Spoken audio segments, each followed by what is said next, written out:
नमस्कार मेरे प्यारे बच्चों। आज हम पढ़ेंगे आपकी कोकिला पुस्तक से पाठ पश्चाताप। बेटा, ये गोपाल नाम के व्यक्ति की कहानी है जो बहुत ही चतुर था। आओ हम इसके बारे में पढ़ें। मनकपुर गांव में गोपाल नाम का एक विद्वान कौन होता है? जो बहुत ही चतुर हो और बहुत ही सब कुछ जानता हो। जो वह अपनी विद्या, सद्गुणों और विनम्र यानी कि अच्छे स्वभाव के कारण लोगों में जाना जाता था। आस पड़ोस के गांव वाले भी उस विद्वान का हार्दिक यानी कि दिल से सम्मान आदर करते थे। सब उन्हें सम्मान से गोपाल दादा भी कहकर पुकारते थे। उसी गांव में रतन नाम का एक लड़का भी रहता था। लगभग 11 वर्ष का यह बालक माता पिता का इकलौता यानी कि जिसका इकलौता होता है, जिसका कोई भी और भाई बहन ना हो, एक ही इकलौता बेटा था। इकलौता होने के कारण उसे बहुत ज्यादा लाड प्यार मिला और ज्यादा लाड प्यार मिलने के कारण वह जिद्दी बन चुका था। इसकी संगत भी खराब थी यानी कि जो उसके दोस्त वगैरह थे ना बेटा, वो बहुत ही बुरे थे। फजूल खर्च यानी कि पैसों को उड़ाने की आदत। फजूल खर्च तो वह अव्वल नंबर का था यानी कि बहुत ज्यादा करता था। बेकार के खर्चों के लिए पैसा मांगना उसकी रोज की आदत बन चुकी थी। एक दिन अचानक रतन के घर में चोरी हो गई। घर वाले बहुत परेशान हुए। इस समस्या को लेकर रतन माता पिता गांव के सरपंच के पास पहुंचे। इससे रतन कुछ डर गया क्योंकि चोरी उसी ने की थी। उसने एक चाल चली यानी कि योजना बनाई। वह अपने पिताजी से बोला, पिताजी मैं जानता हूँ चोरी किसने की है। पूछने पर रतन ने विद्वान यानी कि गोपाल का नाम बता दिया। यह बात सरपंच तक पहुंची। पंचायत बुलाई। किसी को इस बात पर विश्वास नहीं हुआ कि गोपाल जैसा विद्वान किसी के घर चोरी कर चुका है। सभी हैरान हो गए थे कि जो इतना जो विद्या में हमेशा ही अच्छे अंकों से प्राप्त होने वाला, सद्गुण यानी कि अच्छे गुणों वाला और अच्छे स्वभाव वाला लड़का भी चोरी कर सकता है। सबको विश्वास नहीं हो रहा था। फिर उसके बाद उसी गांव में भंवरलाल बेटा नाम है, नाम का एक पंडित रहता था। वह गोपाल की विद्वता से जलता था। वो भी गोपाल से जलता था। उसने पंचायत में खड़ा होकर कहा, भला एक बच्चा झूठ क्यों बोलेगा। यह सुनकर लोगों में कानाफूसी होने लगी। सभी एक दूसरे के साथ आपस में बातचीत करने लगे। कुछ लोगों को यह बात खूब जची कि भला एक बच्चा झूठ क्यों बोलेगा। इस बात का खूब प्रभाव पड़ा। विद्वान यानी कि गोपाल इस सारी कार्यवाही के दौरान चुप रहा। अंत में पंचायत ने फैसला सुनाया कि चोरी विद्वान ने ही की है और चुराया हुआ धन किसी और को सौंप दिया है ताकि वह पकड़ में ना आ सके।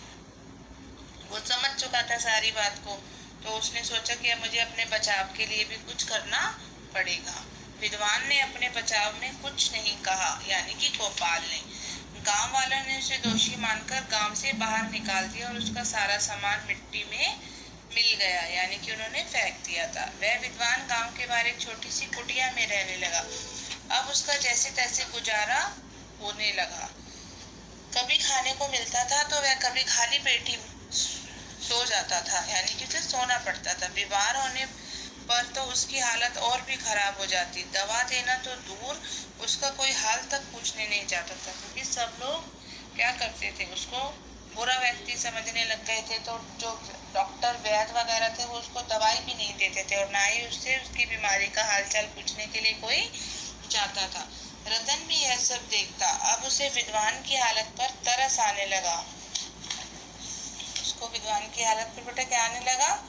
तरस यानी कि दया और दुख भी होने लगा। उसका मन करता कि वह सारे गांव को अपने अपराध के बारे में बता दे। उसको मन ही मन में ये हो रहा था कि मैंने झूठ बोला है, अब मैं सारे गांव वालों को अपने अपराध के बारे में बता देता हूँ। लेकिन सजा के डर के कारण वह मौन यानी कि चुप रहता कि अब मैं बता दूंगा तो मुझे ज्यादा बड़ी सजा मिलेगी, इसलिए वो चुप रहने लगा।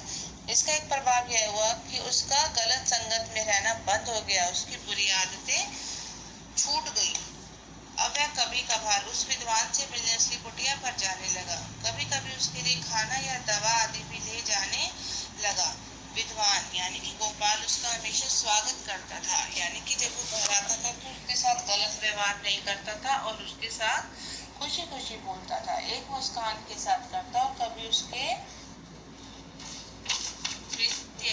कृत्य यानी कि कार्य के लिए उसने रतन को कोई बुलाना, यानी कि उसके कार्य के लिए उसको कभी भी नहीं कहा कि तुमने मेरे साथ ऐसा किया है। इस प्रकार लगभग एक साल व्यतीत हो गया। एक दिन अचानक रतन अपने घर पर फूट फूट कर रोने लगा। रतन को बिना किसी कारण रोते देखकर उसके माता पिता व्याकुल यानी कि बेचैन हो गए।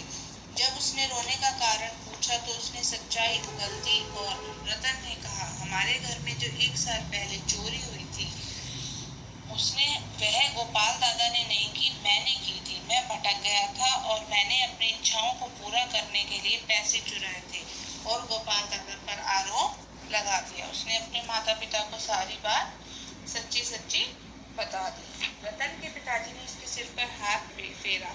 रतन अब कुछ शांत हुआ, यानी कि वो चुप हो गया था। वह फिर बोला, पिताजी मुझे अपने किए पर बहुत दुख है। मैं गोपाल दादा जैसे विद्वान को इस तरह का जीवन जीते नहीं देख सकता कि गांव में उससे कोई भी नहीं बोलता था। उसको अंदर ही अंदर पछतावा होने लगा। आप मेरे साथ चलिए और उन्हें सम्मान के साथ गांव में वापस ले आइए। रतन के माता पिता बहुत हैरान हो गए कि हमारा बेटा आज ये कैसी बातें कर रहा है।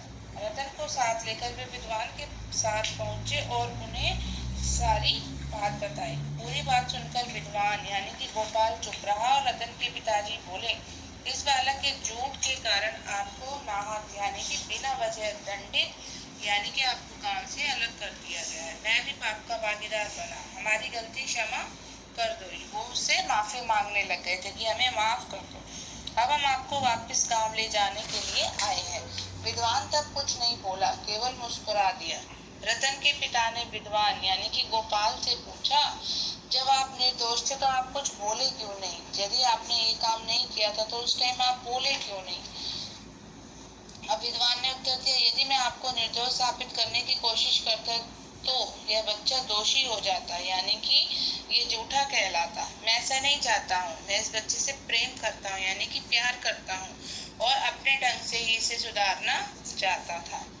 मुझे लगता था कि मैं अपने प्रयास में सफल हुआ हूँ, यानी कि मैं इसको सुधारने के लिए मैं कुछ नहीं बोला और गांव से दूर रहने लग गया था कि ये बच्चा सुधर जाए। इतना सुनते ही रतन आगे बढ़ा और उसने विद्वान के यानी कि गोपाल के पांव छू लिए, उसके पैरों को छुआ और उससे लिपट गया। रतन की आंखों से टप टप आंसू गिरने लगे। वो रोने लग गया था क्योंकि उसे अपनी गलती पर क्या हो रहा था बेटा? पछतावा। प्रेम के आंसुओं ने उसकी गलती को धो डाला, यानी कि वो एक अच्छा बच्चा बन गया था। देखो बेटा, जब भी हम कोई गलत काम करते हैं तो हमें अंदर से हमारी आत्मा गवाही देती है कि हमें ये काम नहीं करना चाहिए। उस टाइम तो हम गलत करते हैं, लेकिन उस टाइम हमें वो काम ठीक लगता है, लेकिन बाद में हमें क्या होता है? अपनी गलती पर पछतावा होता है। इसलिए हमें कोई भी ऐसा काम नहीं करना चाहिए कि दूसरों को देख कर हमें सुख की प्राप्ति हो। शिक्षा, इस पाठ से हमें क्या शिक्षा मिलती है? पश्चाताप किसी भी व्यक्ति को सुधरने का अनूठा अवसर प्रदान करता है। धन्यवाद।